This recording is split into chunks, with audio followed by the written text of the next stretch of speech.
放年假跟家人聚在一起的时间非常的珍贵，但同时间也得回答一些不想回答的问题。那今天就让我们来学一学一些小技巧，让讨人厌的问题不再烦人。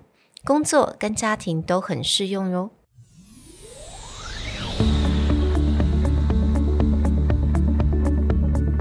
Hello， 欢迎来到 Executive Plus 主管与沟通力的 Podcast。I'm Sherry, an educator, certified coach, and style enthusiast.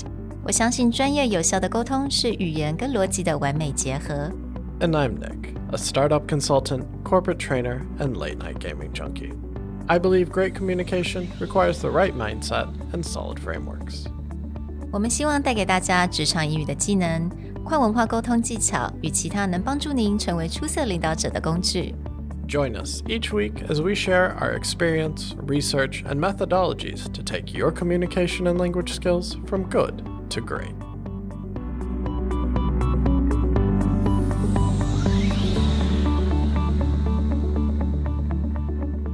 Hey everybody, welcome back to the Executive Plus podcast. Now, for many of you, you're in the middle of your vacation, so if you're joining us, you're probably looking for an escape. And it may be an escape from one of these questions that you're trying to avoid or you're tired of answering.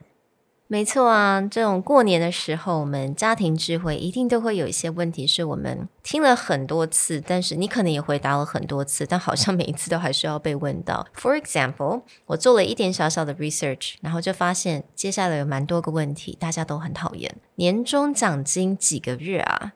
现在薪水多少？够用吗？在哪里工作？哪里上班？什么时候结婚？有没有交往对象？什么时候生小孩？So on and so forth. And I think a lot of you guys will probably be secretly admitting that you hate these kind of questions. I think these are one of the things that, even in the US, when we go home for the holidays, you do get similar style questions. But I do feel that Taiwanese are a little bit more aggressive with asking these type of questions. And no matter where you are in your career or where you are in your relationship, someone always wants to know, what's the next step? What's the next thing? What's going on with you? And I think at the same time, it's because you don't actually see a lot of your relatives throughout the year. So you're just making small talks just to get on with the time. Because it's like, you do have to spend time together for like 4-5 hours sometimes, right? 有的时候要拜拜啊，然后你必须要等一些时间。So you gotta like let the time kind of go by a little bit faster. So they ended up asking these questions that it's like super personal at the same time. It's not very thoughtful. Yeah, because you're not going to sit down and have a really long quality conversation with the person. And I think also part of the frustration is because throughout the few days, you're also going to be bouncing between different family gatherings. And so you're going to answer the same questions over and over again. So today, to prepare you or help you push through this, we want to give you a few techniques on how to deflect or how to answer questions that you don't really want to have to answer.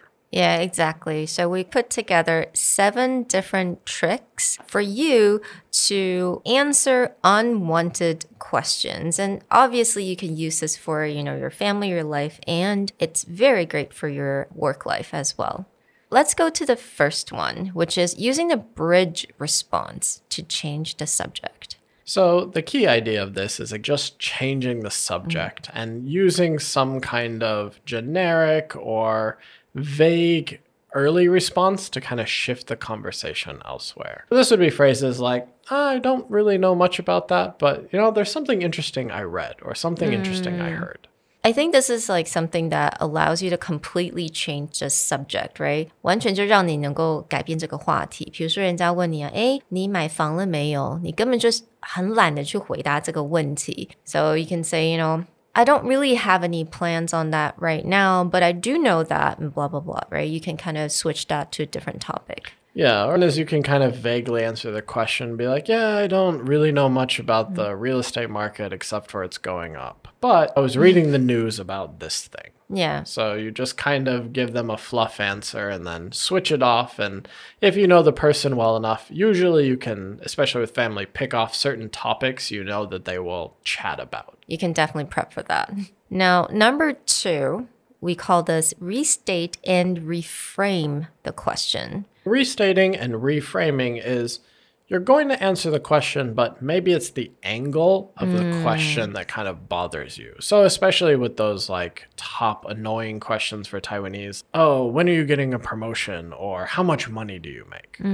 So these may seem like that's kind of a topic I don't want to discuss. But if you want to talk about my career, I'll do that. So you could use a sentence like, I think what you're really trying to ask me is, do I find my career really fulfilling or am I loving what I do? So you can kind of shift the conversation from what's the tone they want. They want to know about are you getting promoted? Are you making a lot of money to, I want to talk about what I'm passionate about. Yeah. 我觉得这有点像换一个框框，好像比如说 When are you getting married? 你什么时候要结婚？天哪，这个应该是超级多人，尤其是单身族最讨厌的一个问题。但是你可以帮他换一个框框。So you can say, I think what you're really trying to get at is, am I looking for a long-lasting, fulfilling relationship? Because it's completely different from just getting married, right? Yeah, one is about speed and efficiency. The other is about, are you looking at a long-term relationship? Let's jump to number 3. Number 3 is just be straightforward that you don't want to talk about this and then pivot to another topic. So this is a little bit similar to number 1, but rather than talking about it at all, you just kind of straightforward be like, yeah, not that thing. So if someone asks you like, oh, how's your job? How's everything going? Are you growing in your career yet? Be like, oh, things at work are really complicated right now, so I don't really want to talk about that. And then change the topic. Right, because honestly, 有很多不同的 topics. 他可能真的需要很多时间去解释一下 前因啊后果很多 the story, the backgrounds and all these different things in order for it to have a proper response. And 如果对方他根本没有兴趣要听那么多的话 you really don't need to talk about it. And especially if you got asked these questions like, oh, I heard that you and your boyfriend broke up. So you don't even have to answer any of these questions. You can just go, it's kind of a heavy subject and I'd rather not talk about it, but I'd love to hear more about your new relationship. And I've seen a lot of your photos on IG, so please tell me more about it. So again, it's that sort of be straightforward, like, I am not talking about this topic, then shift over. And ideally, is shift it over to them because people like talking about themselves. Absolutely. And the next trick is deflect with a joke. So let's use our humor here. 这个时候就用点小幽默了。With deflect with a joke, you get a lot of these sort of aggressive questions like, how much money do you make? Instead of answering, you can just go, well, not enough. Yeah, exactly. Because they really don't know how to ask another question about that. Yeah. Or if they ask you, when will you settle down and have kids? And you can just say, when I feel whole again. Yeah. Or bring the subject back to them. Be like, yeah, sure, if you're interested in helping me babysit. And the next one, which is offer advice instead of an answer. This is really good for when someone hits you with that question. And as an American, this was always shocking to me. That when I would meet someone that I haven't seen in a long time, they'd be like, oh, you got fat. So it's not really a question, but again, there's no response to that statement. Someone's like, oh, looks like you've gained some weight. Rather than getting defensive or upset, sometimes you can just turn that topic around and be like, oh, yeah, I've been trying to exercise a lot more, so I've been gaining some muscle. Let me know if you are interested in my workout routine. Sometimes they would be like, oh, 工作太忙了，对不对？所以你应该有点变胖了。Yeah. Or, oh, you look so tired. You must be working Yeah, too exactly. hard. Like, I don't know how to respond to that. Exactly. And also, sometimes 长辈有时候会，你看起来比较黑了。So you can say, oh, I've been enjoying the outdoor a lot lately, and I've noticed how it really helped me mentally and physically. So let me know if you want to go on a hike next time. Just kind of change that into something more positive. I think that's also a really good way to pivot as well. Number 6 may sound a little bit familiar, but this is more directly complimenting the other side and getting them to talk about themselves. So it's deflect the question back to the asker with a compliment. So if someone's like, hey, when are you getting married? Oh, I don't think I could ever have a wedding as beautiful as yours. Where did you get your cake for that wedding? Or which dress store did you go to? Right. You got to tell me the bakery. Because everyone likes talking about themselves. This is just the truth.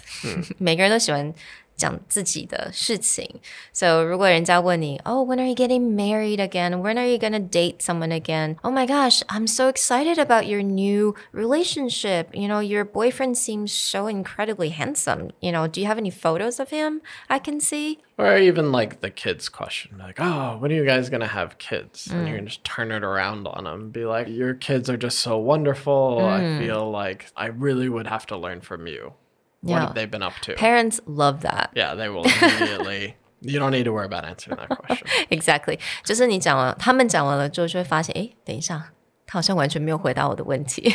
But you walked away by then. And the last trick is to respond to a specific question with a general answer. Especially now, there's a lot of controversy in politics. I think with families, there's always that dynamic. Yeah. I think I've talked about this before. My grandfather is the most wonderful person in the world. So loving, so caring, easy to talk to, unless you talk about politics. Yeah. There's a lot to say. There's a lot of fire. So anytime anything political comes up over the holidays, you immediately just try and move it somewhere else. Yeah. So, you know, if someone's like, oh, can you believe that this politician did blah, blah, blah? You'd be like, yeah, it's, you know, it's a real frustrating time. Everyone's kind of got their own agenda. Yeah. Just give them a really general answer. Yeah. Not taking sides. So honestly though, 如果你被问到像这种关于到政治关于到这种宗教的问题的话尤其是现在真的很常的什么东西都政治化所以但你不一定要 take any sides you just have to say you know just like what Nick said oh it's so frustrating right now in this kind of political climate and I really hope that everyone can all sit down and have a more productive dialogue. Or especially now I know there's a lot of controversy about vaccines and COVID and then even if you're on the same side, sometimes you don't want to have that conversation. Yeah. Once you choose a stance, then that person is going to dig down in that topic. So sometimes just be general, be like, oh yeah, there's so much information out there. Or, you know, it's interesting to see how things are changing. And then move on. Yeah, I really hope all these tricks can help you guys to answer these unwanted questions in your life. I mean, at work and your family and life. And yeah, I mean, unfortunately, these kind of questions will come and you cannot always avoid them. So just have these tricks and tips under your belt and just exercise them, apply them. We hope that this helps and we'll talk to you guys next time. Bye. Bye.